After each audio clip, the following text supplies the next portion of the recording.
Baik, Assalamualaikum warahmatullahi wabarakatuh.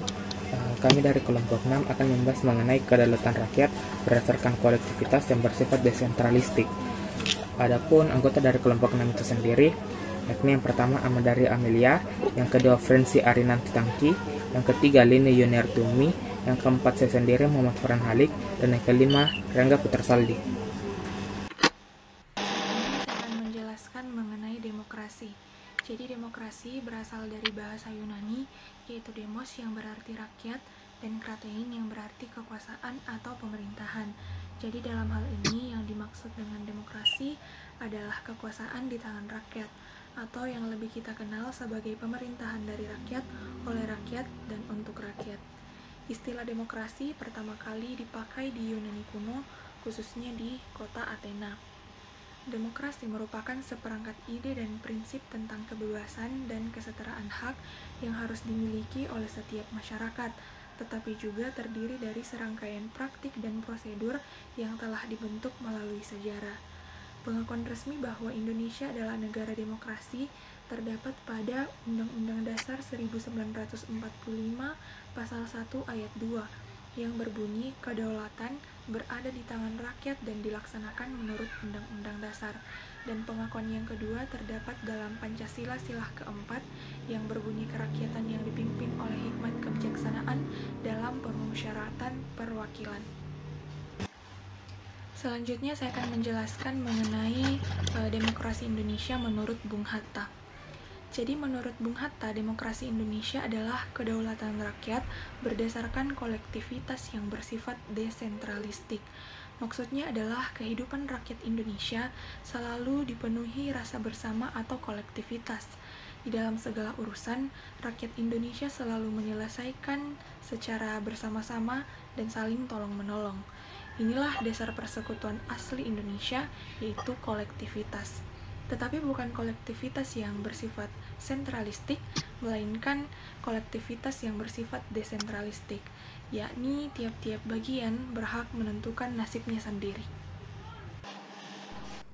Baik, dalam pandangan Hatta, terdapat 3 sifat utama demokrasi asli di desa-desa yang dapat dijadikan dasar bagi Indonesia merdeka, yaitu yang pertama, cita-cita rapat. Rapat ialah tempat rakyat atau utusan rakyat untuk memusyawarahkan dan mufakat tentang segala urusan yang bersangkutan dengan persekutuan hidup dan keperluan bersama.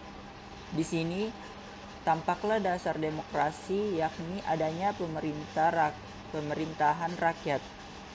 Yang kedua, cita-cita masa protes, yaitu hak rakyat untuk membantah dengan cara umum segala peraturan negeri dipandang tidak adil. Hak untuk protes ini mencakup pula hak rakyat untuk berkumpul dan menyatakan pendapat. Yang ketiga yaitu cita-cita tolong-menolong yang menjadi rumusan Indonesia, yaitu berkedaulatan rakyat berdasarkan kolektivitas yang bersifat desentralistik.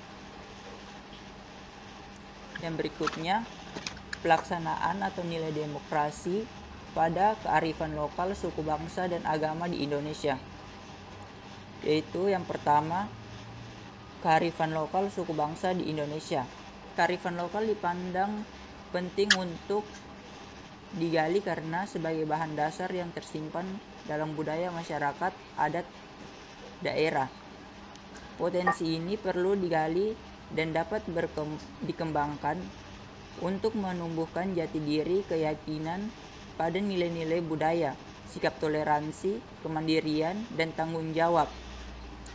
Potensi kearifan lokal ini bisa berbentuk lisan, tulisan, simbol, upacara adat ritual, pertunjukan, gambar, dan lain-lain yang disampaikan dan dilakukan secara turun-temurun.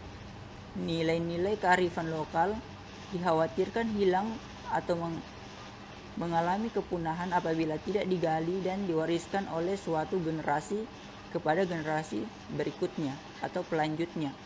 Yang kedua, menurut agama kepercayaan, yaitu apabila menengok wajah demokrasi maka ia merupakan suatu proses pewarisan dan tidak dapat dipisahkan dari nilai-nilai keyakinan yang juga telah ditanamkan pada agama besar di dunia. Ricket Ketum 2004 mengungkapkan sebagai berikut. Musa, seorang pemimpin bangsa Yahudi, membaca firman Tuhan kepada umatnya. Janganlah engkau menjadi saksi palsu terhadap sesamamu.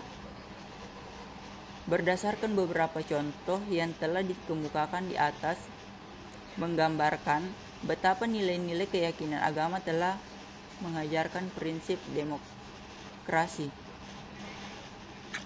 Adanya kultur atau budaya demokratis yang bersemai dalam masyarakat itu menjadikan ukuran seberapa jauh keterlibatan publik tersebut dihargai keberadaannya.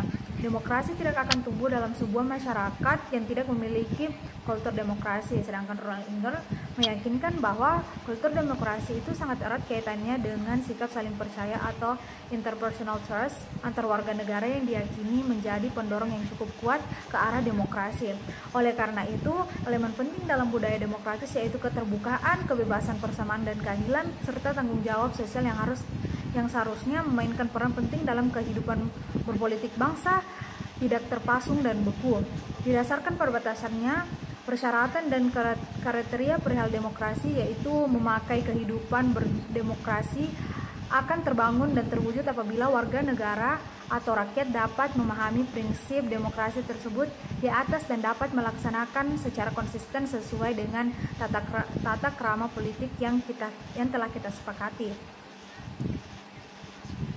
Lalu saya akan menjelaskan nilai-nilai demokrasi dalam kearifan lokal Sunda, yaitu hubungan antar manusia dengan manusia dalam masyarakat budaya Sunda itu dilandasi dengan ideologi atau sikap sili asah, sili asih, jeung sili asuh. Artinya yang menggambarkan bahwa keterjalinan hubungan antara manusia dalam masyarakat harus hidup saling mengasah atau mengajari, saling mengasihi, menolong, dan saling mengasuh atau membimbing.